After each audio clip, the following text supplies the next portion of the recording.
Be consuming and interpreting a number of scholarly sources as the basis for our literature reviews. Though researchers are free to write as they please when writing up the results of their work, the bulk of the literature you will read has structure to it, and this presentation will describe what the component parts of an article are. The basis for this presentation is the article we read for the paraphrasing activity. It would be a good idea to pull the article up and flip through the article as I talk over its components. We generally begin a lit search with a budding research question or research problem in the back of our mind. We have entered search terms and we're trying to decide what articles to read. The title is a key component of an article. It is your first brush with the key concepts and how they relate to each other. It is a piece of information that is easily scanned, and we make decisions about whether we will read further based on what is provided in the title.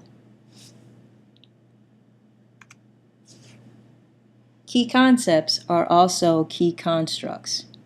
Our first introduction to the important constructs in the study is in the title. We speak in terms of constructs generally, and it is up to us as researchers to make constructs observable and concrete within our work. So what is a construct? A construct is defined by dictionary.com as the following: an image, idea, or theory, especially a complex one, formed from a number of simpler elements.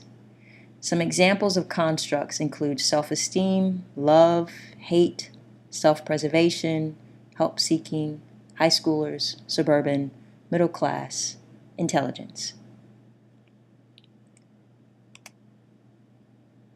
Okay, so looking at the title, the article has piqued our interest, so the next place we turn to for information about the article is the abstract. The abstract gives us a concise summary of the purpose for the study, methodology, and results. You get more information than with the title, and it further helps us decide whether we want to read further. So we've decided that the article in front of us is a good candidate in helping better understand and refine our research questions. The next component up is the literature review. The literature review begins after the abstract.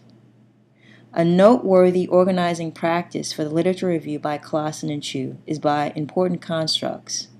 For example, in this example, it's teachers' self-efficacy. Claassen and Chu also wrap up the literature review by identifying their research questions and hypotheses in the current study subsection.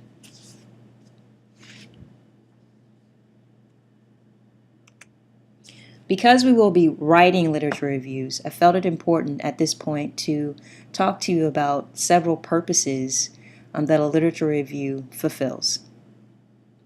One, it provides definitions for important constructs and also potentially forecasts how our variables will be operationalized. It also explains how variables might be related.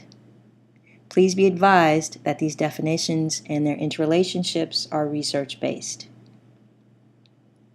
The literature review showcases how others have designed their studies to explore your construct of interest or constructs of interest.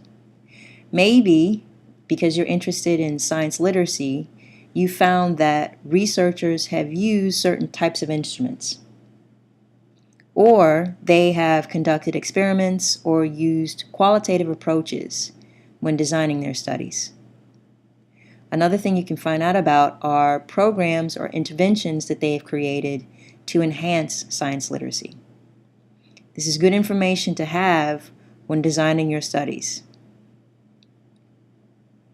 Literature reviews demonstrate that research is a community endeavor. You are expected to stand upon the shoulders of those who have come before.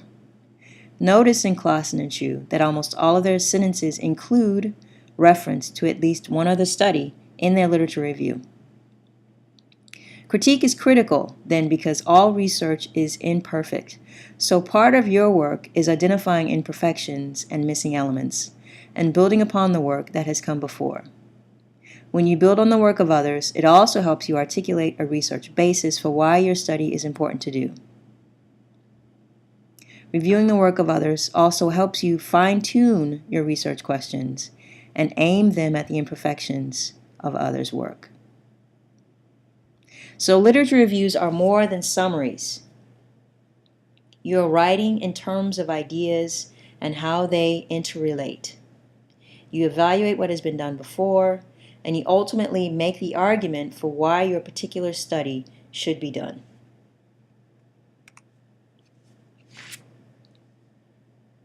The next component of an article is the methodology.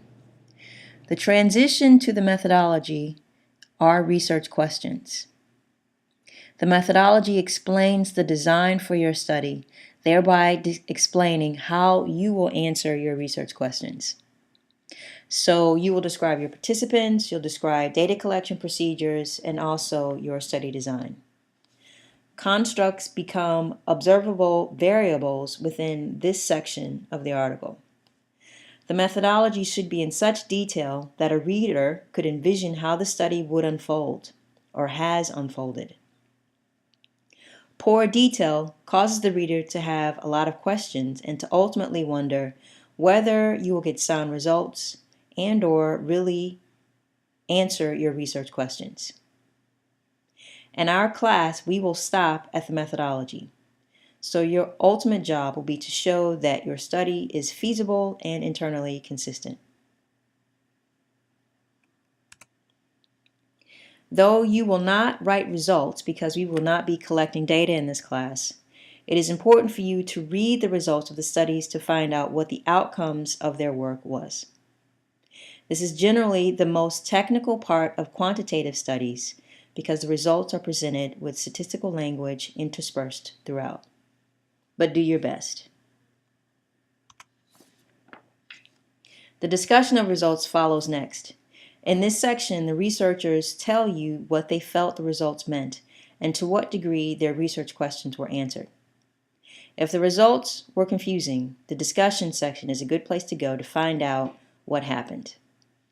The researchers will situate their findings alongside work that has come before and will explain how their work is novel or duplicates the findings of others. As I said earlier, no research study is perfect or covers all possibilities, so the discussion section is also where the researchers identify weaknesses in their design and present what they could not address because of their design or because of the problems that came up during their studies. They will also discuss what studies should be done next to help answer key questions or address inconsistencies. At the conclusion of a research study, critique is a natural reaction. Please review my point about the necessity of critique. The final component of an article is the reference section. All studies cited during the course of the paper are listed in alphabetical order in this section. You will create a reference page at least once and potentially more than once during the course of our class. The reference area is also a fertile area for identifying additional research sources. So if you're having trouble finding appropriate articles, you may want to come to the reference section of articles you have found.